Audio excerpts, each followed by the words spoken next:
Man, how about the performance from Millard North on the back end to not get blown out early, to hang in there, then come back and take the late lead? Like we've seen some doozies here at State and Class A for baseball lately. Seen walk-off home runs, see a walk-off sac fly this year. You even got the sense early that game, it was going down to the wire. I felt like from the beginning, Lincoln East was a better team, but like you mentioned, DV, Millard North hanging in there early, the game could have, there was no crooked number. So, yeah, East was in front, but it was still manageable. And then, holy cow, the seventh inning home run for Millard North. That was incredible. Yeah. And it just set the stage for what was a pretty fantastic finish down the stretch for Lincoln East, not only to manufacture the tying run, but then Joey Sinstock lifting the ball deep enough to allow the winning run to come in. I think fantastic finish is a little aggressive there, Kevin, but that's fine. I told him when a guy like Sinstock, who's like the guy, can come in, and I think he's hitting right around 300, and which for him is not as good of a year, but surrounded by the bats he was. I mean, this program has put itself in a position where I think they just kind of called their shot. You hired a fantastic coach. He does it the right way. East could be a problem for a while. Well, I think there's a lot of people that follow high school baseball, and Jeter Wardley seems like he's been there 10 years. And Joey Sinstock seems like he's been there 10 years. Yep. Yeah. You know, really, like these guys have been contributing for 4 years, and they're so good. And they're part of the reason that lineup is completely relentless. And Troy Peltz has been there and been contributing for several years. Well, he's a savvy son of a gun, isn't he? Oh, he might be the best player on that team, to be honest, overall. Yep. And I mean that by no disrespect to anybody else. Troy, no pushback. So much. No pushback. He's such an incredible talent. So the folks that maybe have Lincoln East fatigue from the outside because of these guys, and it's just really hard to beat them. Like last year, they graduated all those pitchers that were really good. Carter Mick, Paul Shortridge could keep going on, but they were still good this year. And then after 2025, they're going to graduate Jeter and Troy and Joey. I have bad news. They're going to be just as good next year. Yep. And the following year. There are guys that are on the reserves team at Lincoln East, which just won the city championship and had like a 20-1 season, that I think they would play varsity, if not start varsity, at most other teams in the capital city. The program is just chock full of talent from top to bottom. There are some really good ball players that people don't even know about that are going to step right up and I think make Lincoln East the favorite. I don't want to say in Class A, but definitely the best team in Lincoln. And I don't think that opinion is going to change over the next 5 years. Man, so Kevin, I wonder, because it seems pretty recent, even though, like you said, it does feel like those guys have been there forever. It seems pretty recent that Lincoln East has sort of turned this thing around. I know when I was kind of coming up in the early mid-2000s that Lincoln East athletics in general were sort of struggling. Like what happened there that all of a sudden that's a great athletic department and youth programs, and just like what changed to make them so dominant in not just baseball? They've been really good in a lot of sports. Yeah, that's a great point. Their cross country and track and field programs are very good. Football team's been in the playoffs regularly. What changed for Lincoln East to become the athletic, front runner in terms of Lincoln teams? I don't know. That's a great question. I think part of it is just the culture there in that school. It's not one of the higher attended, like the enrollment's not the highest at Lincoln East. It's not like they have the most to choose from. I think that just some of the coaches that they have in place and the culture in that high school is very appealing to anybody that wants a good overall experience, not just athletic experience. And oh, by the way, like baseball alone, they've kind of set the standard. If you want to contend for a state championship and play in Lincoln, you're going to go to Lincoln East because Coach Lonick and his staff they're pretty elite.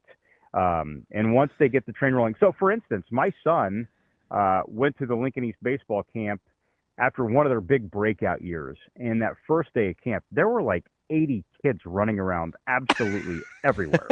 And it was like herding cats. And that's when Garrett Springer was on the team. And I think he was maybe a sophomore, junior at the time. And Garrett's a huge personality. And he showed up late, by the way. Sorry, Garrett. But as he's running onto the field, the coaches got like all 80 of these kids to all start chanting Gary, Gary, and it was just a playful, fun environment. So I think that the program just started to kind of sell itself.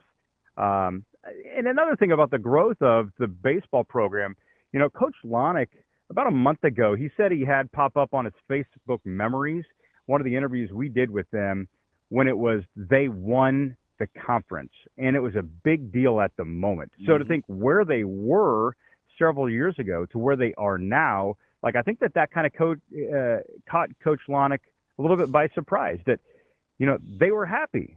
They won a conference title, and they knew they had something going, and now they are regularly contending for state championships and winning state championships 2 out of the past 3 years. Yeah, you're around baseball all the time, so I love having these conversations with you because it's arguably my favorite sport. And we were talking about Nebraska baseball, and I kept hearing the whole, that it took X and Y to happen against Michigan State, and I'm thinking to myself, the whole sport is predicated on managing failures, right? I mean, anytime you do something a third of the time and you're considered great, it's about managing failures. Like baseball is just a difficult sport, and sometimes you have to catch some breaks to make these kinds of runs. I probably should be saying more about Nebraska seizing the opportunity than lamenting on misplaying a fly ball in right field. Yeah, I think people that aren't ingrained in baseball, they look at that and they maybe kind of scoff at the Big Ten championship. Their season should have been done on Tuesday night. Yeah, it should have. But if you look at the actual game of baseball, how many times do you see a pitch right on the corner not get called a strike? It extends the at-bat, and then the guy barrels up a 2-run home run. Happened to Florida State and Tennessee last year. Not that I remember that very specifically, but game 1, Florida State had that thing wrapped. They got a no call on third strike, and then the first-round draft pick, the kid that hit like 800 against them, just roped another double into the gap, and that's ball game. Tennessee wins the College World Series. They should have lost the first game. Sorry that you got so passionate about that, Robbie. Sorry, I don't know why I remember that really specifically or anything. But right, or somebody makes an error at first base in a tight moment, and it extends the inning. So we're gonna bring up Buckner now too, huh? Gosh, I just need to shut up. I feel like I'm getting you a little worked up at 8:30 in the morning. But it's just a hard sport, man. It is. This is baseball. There is just this crazy thin line in which something can go in one direction or the other. And for Nebraska, did they catch a break? Absolutely. But things like that happen in this very wildly but lovable sport. Nebraska got the break. They ended up running with it. And even though they had a little gift on Tuesday night, they still had to come out and win on Saturday morning. And I would argue that win against Oregon, they played so unbelievably well. That might have been the best game they've played this season and under Will Bolt. Like, they played a really good team. They pitched it well. They hit it well. They had momentum. They had the crowd. And I was as impressed as I could remember out of a Will Bolt team on Saturday when Nebraska took out the Ducks. So how do you think we'll look back? And it's a little soon depending on what Drew does, but a guy that in Cristo that it came in, the COVID year draft, it was tough. The rounds were shortened. It's this, it was that, and got off to a shaky start, then kind of battled back, then a little shaky start, then kind of battled back. Like, quietly, he's kind of strung together some tough innings, and he's become kind of the guy that can put out fires. Like, bring him in, 2 on, 1 out. Like, he's kind of that guy now. Like, how do you look at kind of the evolution of not just him on the field, but him battling what's happened emotionally to get to where he is on the field? Yeah, I mean, this is complex. Drew Cristo, Nebraska career, a little bit EKG, right? Ups, downs, a lot in between. He didn't have to come back this year, decided to come back this year, wanted to leave his mark, as this final season. And, I think that still the shining moment for Drew Cristo in a Nebraska uniform was last year's Big Ten tournament in the run that they went on. Because they had to win 5 games. They needed somebody to step up pitching-wise to go on the heater that they went on in Omaha, and Drew was right there in the middle of all of that. This year, out of the pen, I guess to sum up, like my interpretation of Drew Christo, devotion is probably the first word that comes to mind. Selflessness is the other, because he has started. He has worked in the middle innings. He has worked on the back end. And here as a senior, or his final year, like he's willing to do whatever. And that ties into the devotion piece that I've seen. And the selfless part of it is like, there's more baseball ahead for Drew Christo. He doesn't have to be playing college baseball, but he wanted to, and it means something to him to wear the Nebraska jersey. And I think that he has a very special bond with Will Bolt and Rob Childress. And I think that that's maybe kind of lost in the sauce with Drew is, you know, he's not a guy just chasing dollar signs. He's not a guy just chasing personal success.